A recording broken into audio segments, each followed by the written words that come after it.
Elle est autrice, réalisatrice, activiste. Amandine Gay elle s'est fait connaître du grand public avec son documentaire Ouvrir la voie qui donnait la parole à 24 femmes afrodescendantes francophones. Et aujourd'hui, elle revient avec un nouveau projet dont elle vient nous parler.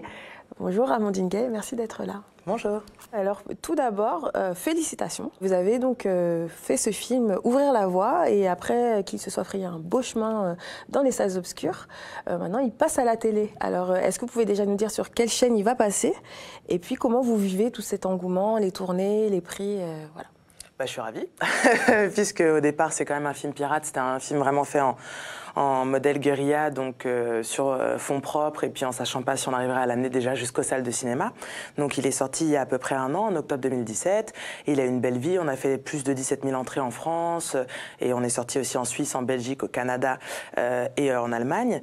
Et puis effectivement, maintenant il va passer à la télévision, donc sur Canal+ et TV5 Monde. J'ai pas encore les dates de diffusion, par contre il est déjà disponible en VOD sur Canal+, et aussi sur le site d'Arte Boutique.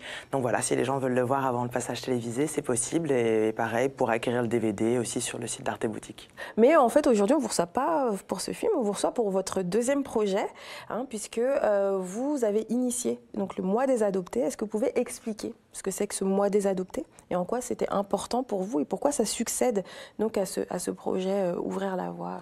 C'est-à-dire que le mois des adoptés, c'est en lien aussi avec mon second film, donc qui est en cours de réalisation actuellement et qui est un film à propos de l'adoption internationale. Et moi, ce qui m'intéresse, c'est d'arriver à créer, on va dire, une forme de pédagogie publique sur un sujet qui est, en tout cas, pas encore considéré vraiment comme étant politique dans l'espace public français, d'ici à ce que le film soit terminé, pour que quand il sorte, les gens comprennent un peu de quoi on parle. Donc l'idée du mois des adoptés, c'était de faire un mois sur le modèle de quelque chose qui existe déjà dans le monde anglo-saxon, qui s'appelle National Adoption Awareness Month, donc qui a été créé dans les années 70 pour effectivement faire connaître un peu les familles adoptantes, qu'est-ce que l'adoption, etc. Et qui depuis une 10-15 d'années aux États-Unis, en Angleterre, au Canada, est réapproprié par les personnes adoptées qui demandent à ce qu'on parle de l'adoption, puisqu'aujourd'hui une bonne partie des personnes adoptées sont adultes, qu'on parle de l'adoption du point de vue des personnes adoptées aujourd'hui. Et du coup, je me suis dit que comme ça n'existait pas dans le monde francophone, on pouvait dès le départ faire un mois des adoptés spécifiquement, donc de parler de l'adoption, mais du point de vue des personnes adoptées aujourd'hui adultes. Et donc du coup, c'est un mois qui se décline entre la France, la Suisse et le Québec. Donc ça a commencé en Suisse le 7 novembre avec des événements entre le Spoutnik, le festival Les Créatives qui est un festival qui célèbre les artistes femmes et puis le collectif Outrage qui a aussi fait des événements. Et puis ça a commencé en France hier au lieu secret dans le 14e, donc c'est l'ex-entrepôt et où effectivement l'idée c'est d'avoir des panels, des projections de films, des ateliers qui sont menés en France par l'association La Voix des Adoptés, donc à destination des personnes adoptées et aussi des ateliers plus spécifiques. Par exemple, le premier a lieu hier et le second aura lieu dimanche, qui sont des ateliers gérés par la OJ, Maison de la Tresse, qui est un salon de coiffure pour enfants qui ont les cheveux crépus.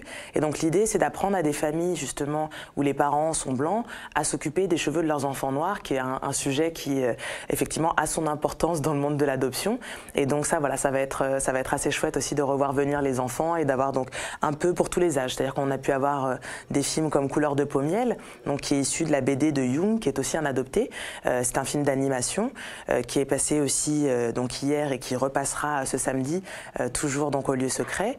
Et puis on a des films aussi plus, on va dire, voilà, pour adultes, sérieux. Hier c'était donc Va, vie et deviens. On va montrer aussi Indochine, parce que les gens oublient aussi souvent que c'est un film qui traite de l'adoption.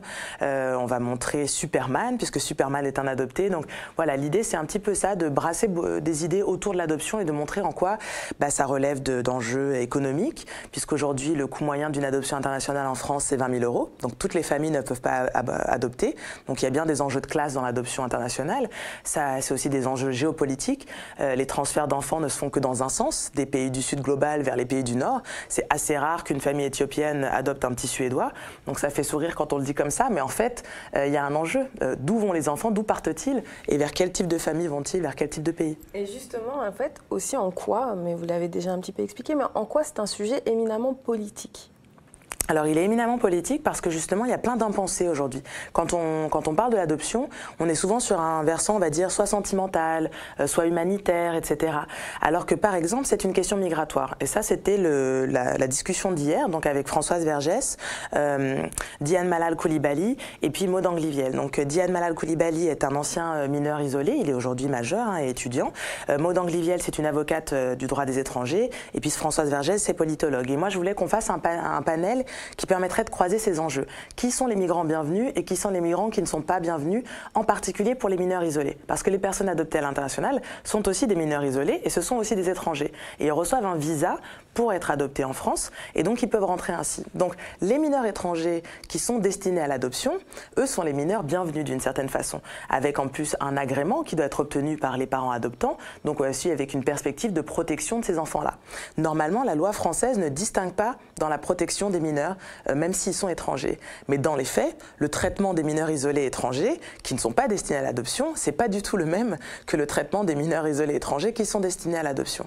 Donc ça, voilà, c'était un sujet, par exemple, encore une fois, de qui est le bon migrant, qui est le mauvais migrant, qui est bienvenu en France, qui a le droit d'être un enfant aussi, qui a le droit de voir ses droits protégés, que ce soit le droit à la scolarité, le droit à la santé, ou même le droit au loisir. Par exemple, Maud Anglivielle, en plus d'être avocate du droit des étrangers, a fondé l'association Melting Pass, parce qu'ils se sont rendus compte que les jeunes qui ne sont pas français ne peuvent pas s'inscrire dans les clubs de foot. Donc une chose aussi simple que pouvoir jouer au foot quand on est un mineur isolé et donc aussi briser son isolement, parce que ce que racontait aussi Diane Malal Coulibaly, c'est que c'est effectivement une expérience de l'isolement, dormir dans les hôtels, ne pas être pris en charge, etc.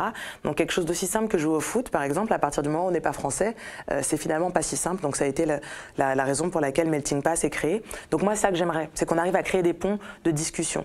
Aujourd'hui, on a parlé donc de transidentité, de script corporel, qui est un concept créé par Noémie Olombard, donc sur la question du handicap, et puis d'adoption. Parce que l'adoption, c'est aussi l'expérience de la métamorphose. Qu'est-ce que ça veut dire de se créer une identité à partir de beaucoup de vides, de beaucoup de questions et d'interrogations? Et ben, dans cette création d'identité à partir de beaucoup de vides, il y a beaucoup de parallèles avec la création de l'identité pour une personne trans, ou aussi pour une personne en situation de handicap qui essaye de ne pas être définie uniquement de l'extérieur, mais de s'inventer aussi elle-même. Donc l'expérience de l'auto-engendrement, c'est l'expérience de l'adoption, mais pas seulement. Et l'expérience des personnes adoptées, mais pas seulement.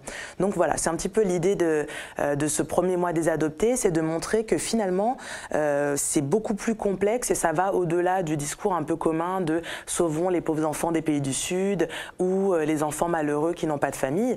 Il y a aussi la question de la charge de la gratitude. Ce sont aussi des familles, en particulier pour les couples hétérosexuels, qui ont des parcours d'infertilité. Donc il s'agit aussi pour ces personnes-là de pouvoir faire famille. Donc la charge de la gratitude dont on dit souvent aux personnes adoptées « Ah, t'as de la chance, t'as été adoptée », mais les familles adoptantes ont de la chance aussi, parce que sinon elles n'auraient pas pu être une famille, ça aurait juste été un couple sans enfants, et c'est quelque chose qui les aurait fait souffrir. Donc ça aussi, ça m'intéresse d'arriver à basculer un certain nombre, on va dire, d'idées préconçues sur l'adoption et sur les personnes adoptées. D'accord, donc est-ce qu'on peut rappeler rapidement où est-ce qu'on peut trouver toutes les informations pour assister à des événements, puisqu'il y en a beaucoup, hein, jusqu'à quand ça va durer? Est-ce que c'est uniquement à Paris? Alors pour les informations, si vous tapez « Moi des adoptés » et donc avec une écriture inclusive, c'est-à-dire adopté.e.s, vous allez trouver une page Facebook, un compte Instagram et aussi un compte Twitter. Et donc là, vous aurez le programme qui sera détaillé effectivement pour la France, la Suisse et le Québec. Merci beaucoup, merci d'être venu. Merci pour l'invitation.